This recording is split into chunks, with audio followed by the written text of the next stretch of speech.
everybody wants to pay refunds, and my position has always been pay it as it is budgeted. This year's budget requires that GovGuam use the federal reimbursements from additional child tax credits to pay for tax refunds.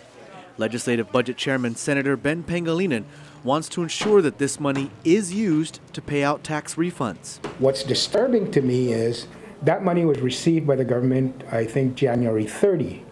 The Director of Administration, I think on February 4th, said that they don't have any money for tax refunds and they're not setting it aside for 2011.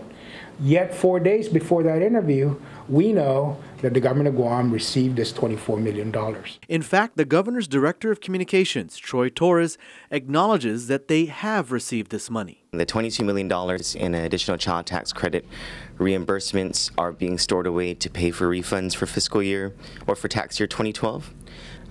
Because in the first quarter of the fiscal year, the money that was supposed to be set aside was not able to be set aside because it was being used to pay for prior year tax refunds. However, Senator Pangilinan says this is not what the budget says. The budget mandates that these tax credit reimbursements be used for 2011 tax refunds.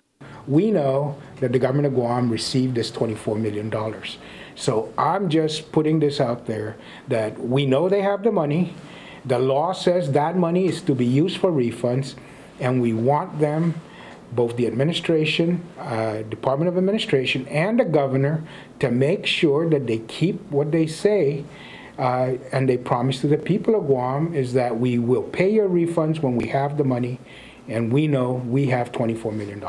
Torres says this money will be used for tax refunds, just not 2011 refunds. The money will be used for 2012 tax refunds, while the administration plans to borrow more money on the bond market through its Series B bond to pay for the 2011 refunds. We hope this is not a veiled attempt to shoot down the tax refunds bond that's needed to pay for all of the 2011 tax refunds, which is the game plan, which is the compromise that the legislature, the Democratic majority themselves came up with when they only allowed one portion of the tax refunds to be paid last year.